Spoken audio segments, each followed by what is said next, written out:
গাছের এই সাদা কষ প্রক্রিয়াজাত করে রাবার তৈরি করা হয় এবং সেই রাবার থেকে রাবার আইটেম যত প্রোডাক্ট আছে সব এই রাবার থেকে তৈরি করা হয়। তো আজকে এই রাবার বন দেখাবো আপনাদেরকে, তো চলুন সম্পূর্ণ ভিডিওটা দেখা যাক। তো আমরা বন ও পরিবেশ অধিদপ্তর থেকে ডাইরেক্টলি চলে আসছি রাবার বন দেখতে। আর এটা কিন্তু আমরা ময়মনসিংহের মুক্তাগাছা দিয়ে তারপর এই রাবার বনে আসছি।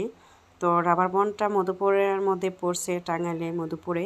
তো এদিকটা যে জিনিসটা খেয়াল করলাম, রাস্তাঘাটের দুই পাশে শুধু জঙ্গল আর জঙ্গল, রাস্তাঘাটও তেমন ভালো না, মানে অতটা উন্নত হয় না এই এলাকাটা। তো আমরা কিন্তু রাবার বাগানে চলে আসছি।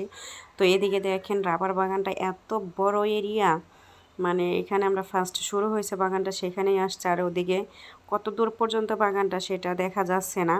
তো বাগানের গাছগুলা একদম নিচ থেকে প্রায় 10-12 ফিট পর্যন্ত ওরা কেটে কেটে এখানে মানে কেমন টিনের একটা স্লাইডের মতো রেখে দেয়, সেখান থেকে কষ বের হয়। আর যে ফলটা দেখালাম এই ফলটা হচ্ছে রাবার যে গাছ আছে সেই গাছের ফল। এটা খাওয়া যায় কিনা সেটা আমি জানি না, বাট এই যে দেখেন এভাবে প্রত্যেকটা গাছে মানে ওরা নিচে থেকে শুরু করে প্রত্যেকটা গাছে এরকম করে কষ বের করে প্রথমে। এই তো দেখেন এটা শুকাইলে পরে এরকম মানে স্টিকি ভাব আসে, সেটা আমরা একটু টেনে টেনে দেখলাম। তো প্রত্যেকটা গাছেই কিন্তু এরকমভাবে ওনারা কেটে রাখছে।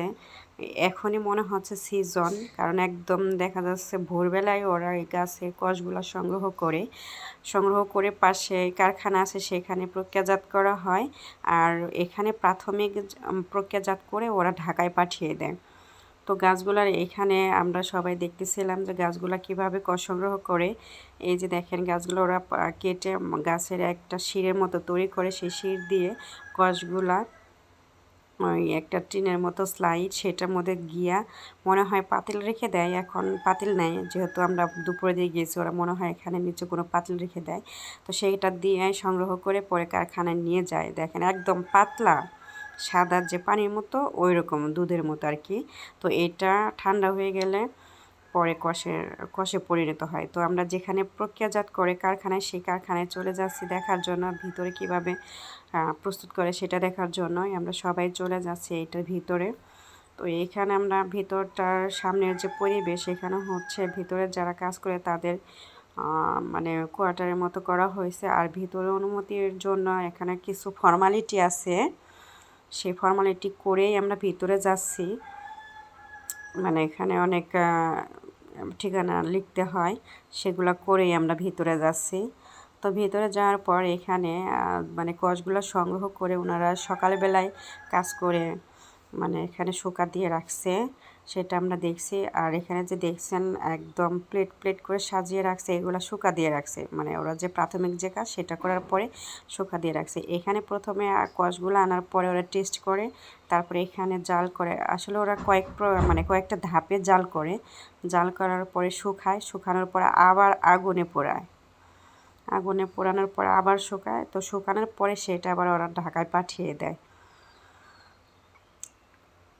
এই তো দেখতেছেন ছোট ছোট বাটিতে করে ওরা কষ সংগ্রহ করে।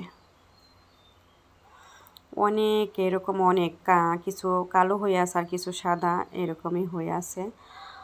তো এইভাবে আমরা সবাই হাত দিয়ে দেখলাম। আর এখানে সবগুলো রাবার এতটা গন্ধ, মানে এখানে শুধু রাবারের শুকা দিয়ে রাখছে, তো প্রচণ্ড গন্ধ, যেহেতু মানে সম্পূর্ণ শুকানোর আগ পর্যন্ত এরকম গন্ধই থাকে, ভালোভাবে শুকায় নাই।